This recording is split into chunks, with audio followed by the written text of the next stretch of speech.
24 में हमारी मान लीजिए प्रधानमंत्री बन जाते हैं नीतीश कुमार, तो इसकी क्या गारंटी है कि आप अपने पद पे बने रहने के लिए इधर उधर आप नहीं करेंगे, फिर से पार्टी नहीं बदलेंगे और बिहार की तरह देश का बेड़ा गर्क नहीं करेंगे।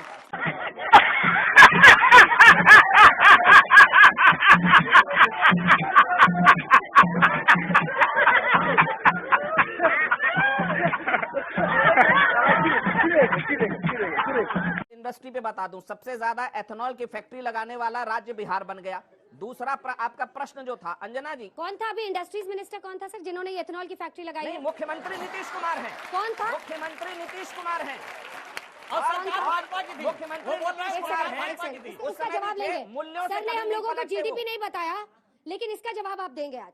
इथेनॉल की फैक्ट्री अभी जो लगी है ये किसने लगवाई है, कौन है था इंडस्ट्रीज मिनिस्टर? नहीं, शाहनवाज जी मंत्री थे, इसमें कोई शक नहीं। लेकिन और सवाल एथेनॉल का परसेंटेज किसने बढ़ाया? इसमें 1% था, आप अपने बारे में बोलिए सुधांशु जी।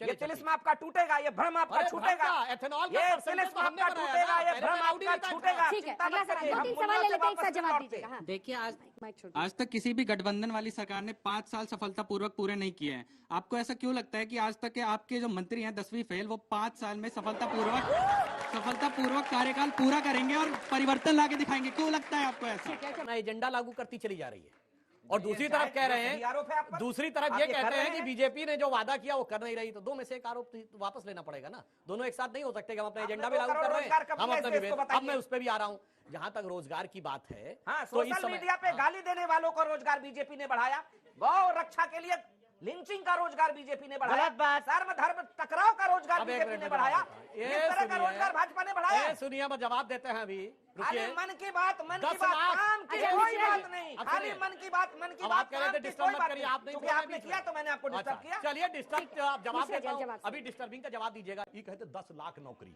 देंगे हैं, तब नीतीश जी कहते दिया ही नहीं जा सकता, मैं मुख्यमंत्री को कह रहा हूं। अब कहते 20 लाख दिया जा सकता है। बिल्कुल। अब सुनिए, आपने बीच में जानते क्या था, थोड़ा जबान फिसल गई थी तेजस्वी जी की। वो 10 लाख नौकरी नहीं, 10 लाख में नौकरी देंगे, वो मोदी जी की जबान फिसल गई। और नौकरी देंगे, इसके अलावा उसमें तनख्वाह मिलेगा। राजद का प्रवक्ता है जदयू के, राजद की सरकार रही 15 साल और 1 लाख रोजगार नहीं दिए। अब कहते 20 लाख दे देंगे 2 साल में, जिसे कहावत में कहते हैं ना, बाप ना मारी मेड की बिटवा तीरंदाज। पहला तो मैं कहता हूं भाई, अपने क्या तरीका भाई बार बार डिस्टर्ब करने का?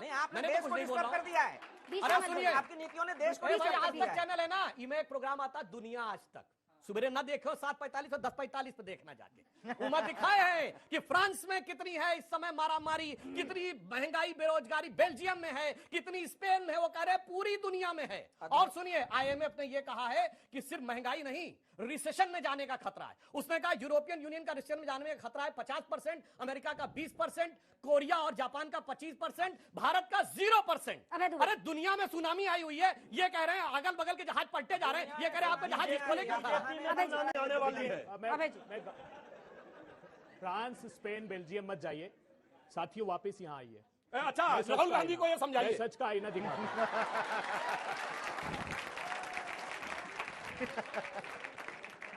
मैं चाहता हूं, नब्ज दे दिया सर आपने शुरू में। मैं चाहता हूं, नहीं देखिए, मैं गंभीर बात नहीं, उन्हीं के लिए कह रहे थे ये देश के युवाओं को जानना चाहिए कि क्यों आखिर आपके रोजगार के अवसर कम हो रहे हैं, क्यों बेतहाशा महंगाई बढ़ रही है, क्यों स्टैगफ्लेशन की सिचुएशन में हम पहुंच गए। आप जानते हैं 25 मिलियन टन दाल की आवश्यकता हिंदुस्तान को होती है, हिंदुस्तान का किसान वो पैदा करता है। तो 66 रुपए की दाल अगर MSP पढ़ेंगे तो 66 रुपए प्रति किलो है, क्यों 200 रुपए पार हो गई? क्यों हिंदुस्तान में खाने का तेल जो 70 रुपए था वो 200 रुपए के पार हो गया? ये आपको जानना जरूरी है। ये अभी बड़ी बड़ी बात कर रहे थे इंटरनेशनल लेवल पर इन्फ्लेशन के रेट की। मैं पूछना चाहता हूं, प्रधानमंत्री ने कहा था इस देश में, उद्घोष किया था कि दोस्तों मैं ऑयल सीड्स का प्रोडक्शन इतना कर लूंगा कि हम खुद का अपना खाने का तेल इतना उत्पादित करेंगे। प्रधानमंत्री जी देश को बताइए, ऑयल सीड्स का प्रोडक्शन किसान ने किया, फिर आपने इंपोर्ट किन 2 धन्ना सेठों के कारण हिंदुस्तान ने बढ़ा लिया। आप बताइए क्रूड ऑयल का प्रोडक्शन 56 लाख मेट्रिक टन क्यों कम हुआ आपके नेतृत्व में? उसके कारण हमको 27 लाख करोड़ रुपए का डाका डाला है। इन्होंने कहा था इंटरनेशनल मार्केट में क्रूड ऑयल, बोले डायनामिक फ्यूल प्राइसिंग पॉलिसी लेकर आ रहे हैं 2017 में। इंटरनेशनल मार्केट में क्रूड ऑयल के प्राइस बढ़ेंगे तो भी हम उस पर आपको फर्क नहीं पड़ने देंगे। अगर कम होते हैं तो सीधा ट्रांसफर कर देंगे। क्या ट्रांसफर किया आप लोगों को?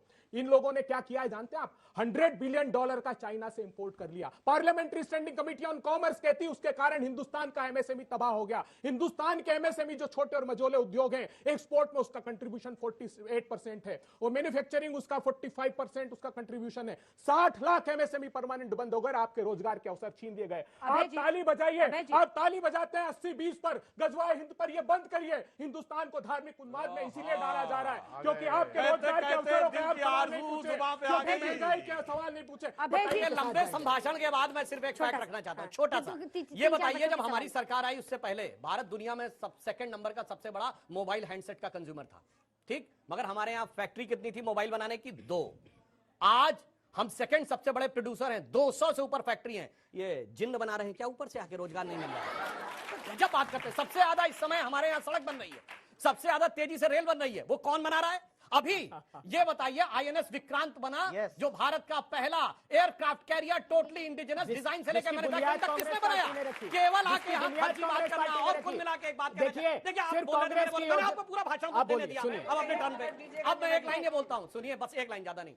आखिर में कहते हैं कि धर्म से मत लड़ाइए, ये मुस्लिम should have first right over the national resources of India, ये सेकुलरिज्म है। मजलिसे इत्तेहादुल मुसलमीन, ये सेकुलरिज्म है। मैंने इतनी गोलियां चलवाई कि मैंने 16 हिंदू मरवा दिए, 40 मर जाते तो गम नहीं था, ये सेकुलरिज्म है। हिंदू लोग कश्मीर छोड़ के चले जाओ, अपनी बेटियां छोड़ जाओ, ये सेकुलरिज्म